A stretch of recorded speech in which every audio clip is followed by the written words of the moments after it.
안녕하세요. 척추엔 보상 채널입니다. 자전거 타다가 넘어져 본 적이 있으신가요? 가벼운 타박상 정도라면 다행이지만 골절상까지 이어지는 아찔한 상황이 연출될 수도 있습니다. 오늘 소개해드릴 사건은 위와 같은 낙상사고로 고관절 부에 골절상을 당하신 분의 사례입니다. 실손보험금과 별도로 전혀 모르고 있던 후유장애 보험금을 수령하셨는데요. 영상을 끝까지 시청하시기 바랍니다. 저희 채널에 올라오는 영상 가운데는 허위 사실이나 과장 사실이 없음을 알려드립니다. 피보험자 S씨는 2021년 2월 19일 배우자와 함께 자전거를 타던 중 넘어져 상해 사고를 당했습니다. 병원으로 응급 호송되어 엑스레이 등의 정밀 검사를 시행한 결과 오른쪽 대퇴골 경부, 즉 고관절부에 골절이 발생했다는 정형외과 의사의 진단을 받고 핀 고정수를 받았습니다.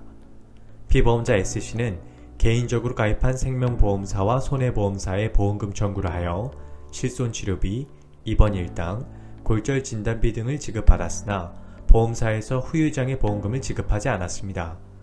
피보험자 S씨는 가입되어 있는 생명보험사 그리고 손해보험사로부터 병원 치료비, 입원 일당, 골절 진단비 등의 보험금을 받았기 때문에 더 이상 받을 보험금이 없다고 생각했습니다. 그러나 관절 근처에 골절상을 당한 경우 후유장애 보험금도 청구하여 받을 수 있다는 사실을 알게 되어 해당 사건을 척추엔 보상 채널에 위임하였습니다. 척추엔 보상 채널은 후유장애 적용의 적정성 여부를 판단하고 후유장애 보험금을 산정하였습니다. 그리고 장애 진단서 및 필요 서류들을 구비하여 후유장애 보험금을 청구하였습니다. 보험사 역시도 피보험자 S씨의 후유장애 적정성 여부를 검토하기 위해 보험금 조사 및 심사를 시작하였습니다.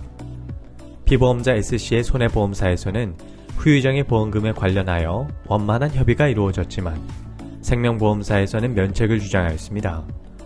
보험사 현장 조사 중 치료병원에서 피보험자 S씨의 고관절부에 발생한 운동 제한이 호전 가능성이 있다는 소견을 내어주었기 때문이었습니다. 그러나 척추엔 보상 채널은 추가 자료를 마련하여 재청구를 했고 해당 후유장애 청구권에 대한 재검토를 요청하였습니다. 약 4개월에 걸친 현장 조사, 본사의 심사 및 자문 과정, 그리고 협의 및 조정 끝에 가입되어 있던 하나의 손해보험사에서 후유장애 보험금 500만원, 그리고 다른 하나의 생명보험사에서 후유장애 보험금 1,050만원을 지급받아들였습니다. 혹시 관절 근처에 골절을 당하셨나요? 가입되어 있는 보험증권에 후유장애 가입 금액이 있는지 확인해 보시기 바랍니다. 후유장애 가입 금액이 있다면 장애 지급률에 따라 후유장애 보험금을 수령하실 수 있습니다.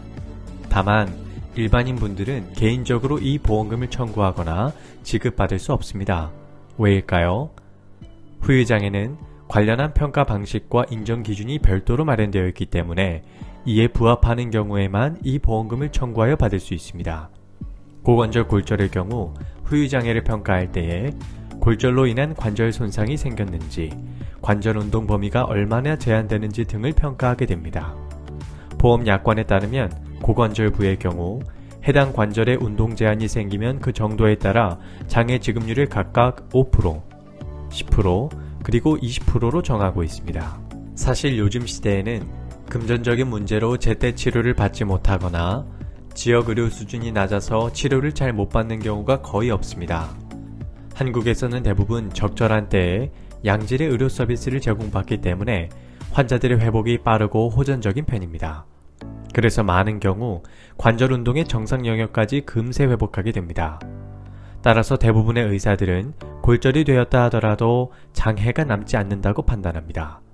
그러나 후유장애는 장애가 약간만 남았더라도 청구할 수 있고 한시적인 장애, 즉 일시적으로 나타나는 장애에 대해서도 일부 보험금을 청구할 수 있습니다. 그렇기 때문에 나에게 유리한 장애 평가를 내려주고 인정받아 줄 수 있는 전문가가 필요해집니다.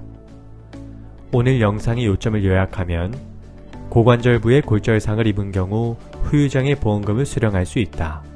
하지만 재해자의 편에서 장애를 평가하고 인정받아 줄 수 있는 전문가가 필요하다. 사실 후유장애 보험금은 청구한다고 해서 쉽게 받을 수 있는 보험금이 아닙니다. 보험사에서는 장애 진단이 적절하게 이루어졌는지, 재해자에게 병력이 있었는지, 피보험자의 직업 등의 고지 의무를 위반하지는 않았는지 여러 가지 점들을 조사하고 따져서 청구된 장애보험금을 감액하여 지급하려고 하거나 심지어 면책을 통보할지도 모릅니다. 특히 일부 보험사에서는 장애 내용이 영구적인 장애가 아니며 호전 가능성이 있다면서 보험금 지급을 거절하거나 과도하게 감액하려는 경우가 있기 때문에 전문가의 도움이 꼭 필요합니다. 또한 교통사고로 인해 고관절 골절이 발생한 경우에도 후유장애 보험금을 제대로 지급하지 않는 경우가 많기 때문에 교통사고 합의 시 전문가의 도움이 꼭 필요합니다. 장애 진단부터 보험금 지급까지 친절하게 도움드리겠습니다. 궁금한 점이 있으시다면 댓글을 달아주세요. 다음 영상에서 뵙겠습니다.